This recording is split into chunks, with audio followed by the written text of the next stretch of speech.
هذا الميدي بيان عبيو كيف يفهم waxaan ku yiri hada lagama haro muusowe oday baa ma garanay هذا dee maxaa dhacay war baan ku wadaa maaha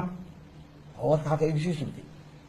oo dee maxaa daan adoo socdaan ku waran ceeb muus دي كيف قرايا dee khaliifka maan kula gaasoo kaama harayanu قال ملايك تبدك جبتك قاعد على كيف يا muuse Ah. waxaan isku haynay imika waa maxay دي ما هذا بيلك وسعتها dee maya hadalka markii aan bilaabay caburinay u maadna soo kacday khaliifkana kulama horgalaya markaad gashti waan kaa haro nimankaas khaliif ku jirtaa كيف لو ما هذا ما شيطان كيف يقدر كيف كده dee maya iska daa tacliimto iska gaa khaliifkana intaas socodsiin baan ku wadaano hadalka او مثلا هذا كشي كيس سواء كمان انا هذا كده بس كده waa may iska gal iska gal gal gal waan ka haray iska gal gal لا ay ay iska gal لا oday baa ma garanaysaa oday baadiye ka yimid هذا dee waa intaanad gelin دي وان قال هنا